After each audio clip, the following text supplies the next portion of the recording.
Today we're going to be taking another dip into differentiation. If you don't already know, I'm Lauren. I am an instruction and intervention coach.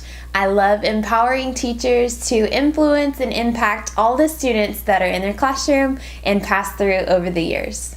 If you like this video, be sure to give it a thumbs up. And if you want to hang out with me every single week, go ahead and click subscribe so you don't miss a video. Just in case you missed it, we talked about differentiation just a little bit, and you can go to the link right here to watch the video. We talked about laying the foundation with your students and differentiating for each of them effectively. Today we're going to talk about implementing and following up. As you know, we have to pre-assess our students to get an idea of where they're starting before we can tackle any kind of concept or new learning with them.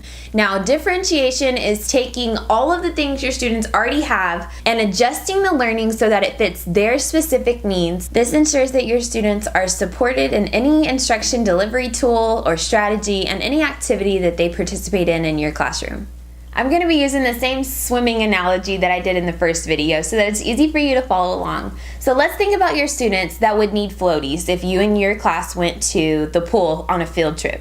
The learners that you meet with multiple times throughout the week, one-on-one and in small groups, and you're constantly checking on during whole group.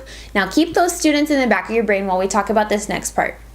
The most effective way that I found to reach these students and help them to really grasp the new learning and retain it is to build on experiences that they already have. So think about and talk with them about their prior knowledge, experiences, and interests that they have, and then tie the new learning somehow exactly to it. The more opportunities that they have to connect their new learning to what they already know, their confidence is just going to boost even more, and they're going to be so excited to learn and really understand what you're talking about.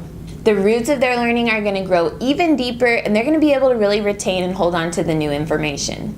This also makes meeting with them multiple times even more exciting for them. They're going to want to come and work at the table with you. They can't wait to show you what they've been working on during independent times. So this is really what you're trying to ingrain and get your students used to, having a hunger for knowledge, because it is exactly what they need because of differentiation. On the opposite end, you have students who are always going to be ready to jump off the diving board, go and slide down the highest slide at the water park, and they have no hesitation whatsoever. These students still should not slip out of your window of need whenever you're looking at all of your students in your classroom. It is so important to make sure that we're not just pushing off random activities or busy work on these students, because they are going to be the leaders of the pack. They set the example. So if students notice that they're constantly getting to draw or take a walk or help you with some kind of teacher task, then they're going to not really understand why you're pushing them so hard to pursue more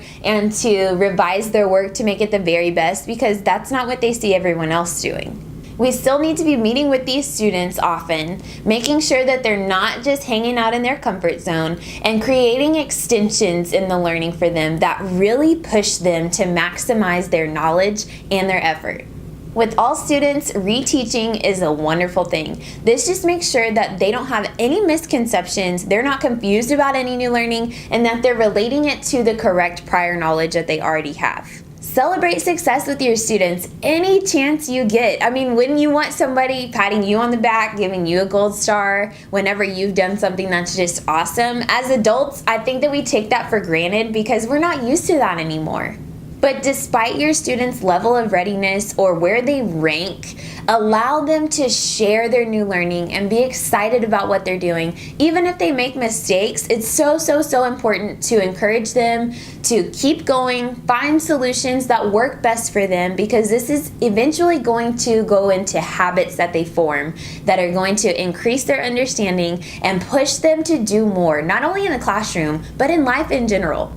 So tell me in the comments some of your favorite ways to follow up with your students. What do you do in small group? How do you meet with them one-on-one? What are some ways that they get to share their new learning in the classroom so that they are excited and invested in what you are doing with them? I'm so glad you came to hang out with me today. I hope that you enjoyed this video, and if you did, make sure you give me a thumbs up. Subscribe if you want to come and hang out with me next week, and I can't wait to hear from you in the comments. If you're ready to rock your classroom even more, or if you love having the support of someone who has an outside perspective, then come visit me at hijklearn.com and let's get to it together.